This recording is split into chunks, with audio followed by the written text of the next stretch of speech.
Kyoto News English World。 はい、皆さんこんにちは。こちらは共同通信海外部のポッドキャストです。海外部では国内外で起きている出来事について取材してオリジナルの英文記事を発信したり、日本語のニュースを英語に翻訳したりしています。海外部の英語の記事をテーマにいろんな国から集まる仲間たちと英語と日本語を交えて楽しくおしゃべりしていけたらと思っています。今日は海外部の記者3人でお届けします。私は山口と申します。昨年まで日本語の記者をしていて海外部に移動してきました。よろしくお願いいたします。Hi there, everybody. My name is Eduardo Martinez, and I've been here at Kyoto News for a couple of years now. I enjoy watching films in my spare time. The most recent one I saw was one called Farha on Netflix. I would recommend you watch it. It's a very interesting historical film. Hello, everyone. My name is Toma. I've been at Kyoto News for 4 to 5 years now. At the office, I am known as a major bookworm. And the best book I've read this year, or one of the best books I've read this year, is Tomorrow and Tomorrow and Tomorrow by Gabrielle Zevin. よろしくお願いします。Interesting title. はい、ありがとうございます。今日のトピックに移りたいと思います。今日のトピックトマさんが選んでいただいたんですけれども、どういうタイトルの記事でしょうか。 Ex-lawmaker secretary becomes Japan's youngest female mayor at 33. 元参議院議員秘書の女性が33歳の女性ですね。京都府八幡市の市長に当選したという記事ですね。それでは朗読よろしくお願いします。A 33-year-old former secretary of a ruling party lawmaker has become Japan's youngest ever female mayor after winning election in Yawata, Kyoto Prefecture, according to the Japanese City Mayors Association. Shoko Kawata, an independent backed by the ruling Liberal Democratic Party and its coalition partner, Komeito, as well as the main opposition Constitutional Democratic Party of Japan, beat 2 other newcomers in the mayoral election held following the resignation of the former mayor. はい、ありがとうございます。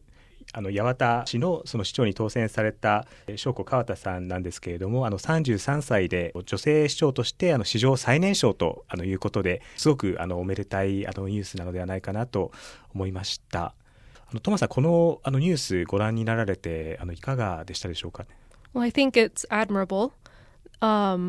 And I think it's also a lot of responsibility to become mayor at 33 years old. Yeah, and in Japan, where there aren't very many female politicians, I think that it was very, like I said, admirable of her to be able to take this helm. そうですよね。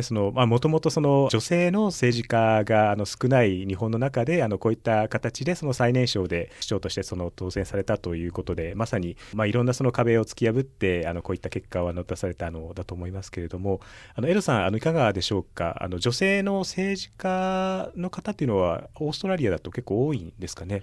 I think in relative terms compared to Japan, I think that there are more women in slightly more women in positions of in higher political positions. We've only had one female prime minister to date, but I guess that sets a precedent because Japan hasn't had a single female prime minister yet. But when it comes to premiers, who are kind of like the equivalent of governors of the states of Australia, we have had several women. I know that the current premiers of the states of Queensland and Victoria are currently women, and I guess that's become relatively normalized. No one really, it's not, the fact that they are women is not necessarily questioned.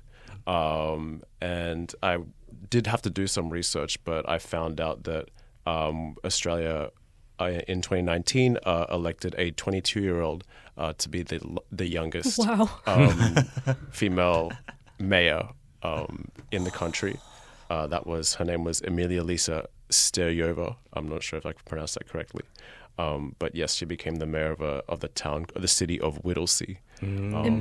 Imagine taking becoming a mayor right after university. Yeah, just like a you whole... finish your studies and it's like the first thing you do. そうですよね。 She's like Wow. 10 years younger than me. Like, Oh.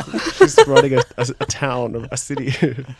僕は22歳の時とかなんか働きたくなかったですよね。 Yeah. 就活とかもやりたくなかったです。 No. So in that sense, I think I'm going to probably keep using the word admirable in this episode, but it is admirable because I imagine that she probably really wanted to change. Enormous responsibility. Yeah. Yeah.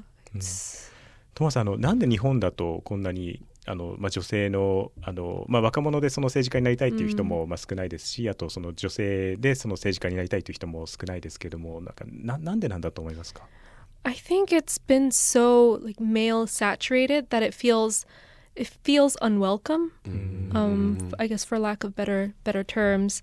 So even if people may be interested, I think it's difficult to make that first step into that world. Yeah. 確かにそうですよね。なんかあんまりウェルカムな感じが感じられないっていうのもねあるんでしょうね。Yeah. 私も政治だけじゃないですけど、その経済の取材とかでも結構いろんなその式典とかその会見とか行ってやっぱり出てくる責任者の方っていうのはやっぱり女性よりもやっぱり男性高齢のその男性の方が圧倒的に多いので、 Yeah. そういう意味ではなかなかあれですよね。そのロールモデルとなる人っていうのも少ないですし、難しいところがありますよね。 Yeah. When there aren't very many people in positions of power that look like you, it is difficult to kind of aspire to that It's position. a bit discouraging, Yeah. right? To yeah. そうですよね。その自分と似たような形の方ね、その属性であったりその容姿の人がロールモデルでいないとなかなかちょっとそこを目指そうという形にはならないかもしれないですね。Yeah, I definitely agree because I know someone that I knew from high school in Australia who she currently works for I think as an aide for one of the two major political parties in Australia now, and she's always been very outspoken and very interested in politics, and I think that she maybe the ultimate goal of hers is to actually pursue becoming Prime Minister of Australia. It's a big dream of hers. And I know that she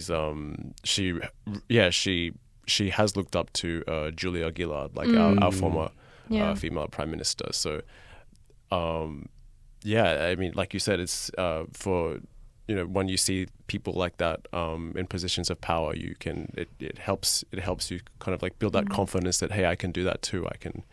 I can be that as well if I want to be. Yeah.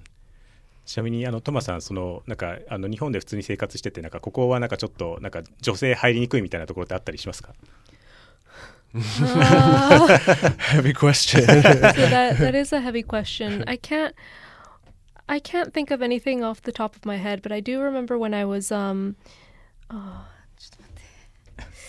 なんかその自分の中で思うのは牛丼屋さんとか女性入りにくいかなって思って、でそれでなんかで僕は結構利用するんでいるんですけど、やっぱりなんか女性のお客さんもなんか少ない、圧倒的になんか男性のお客さんの方が多いので、女性だと入りにくいだろうなと自分の中では多分感じますね。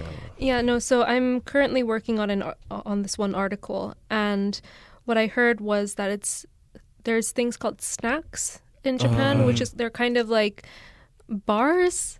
And what I heard from one of my interviews was that women are often, they don't go to them. They feel a bit unwelcome. And most of the clientele are men. It's like 90% men, essentially.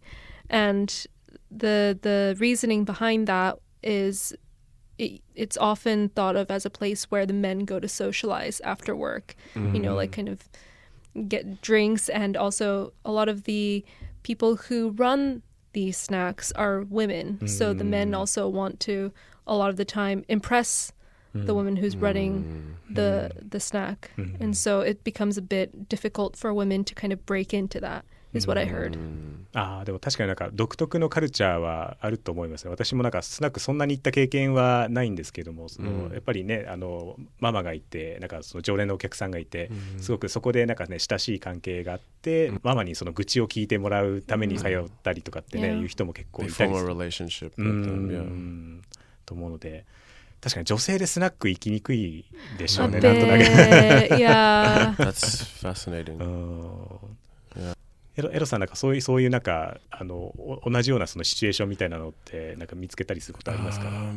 I guess like you mentioned with the gyudon places before, I've noticed like in ramen shops especially, like I feel like ramen is seen like as a very like it's perceived as a very manly, tough food that you don't really see that many women. Definitely when you go there, you see like the proportion of women to men is really obvious, the difference. But yeah, I guess being a man myself here, I haven't experienced that before, and maybe there are places that I've just gotten access to without even thinking about it that might make like some of my female peers feel more self-conscious about. そうですね、やっぱりラーメンとかもそうかもしれないですね。なんかそれで例えばそのラーメン屋さんの中一蘭とかはなんか個別のブースみたいな形にしてそういう人の目が気になる人でもなんか食べやすくしたりっていうのはあったりするみたいですけども、なかなかねやっぱりそのなんか男性だと気づかないなんか女性がアンウェルカムだと感じちゃうような部分っていうのは多分世の中に多分すごいいっぱいあるんだろうなというふうに思いました。はい、ありがとうございます。そろそろ時間が来てしまったんですけれども、海外部では、共同ニュースプラスというサイトで、日本や世界で起きた出来事について英語のニュースを発信しています。今日ご紹介した記事も掲載されていると思いますので、ぜひチェックしてみてください。それでは皆さん、 See you next time!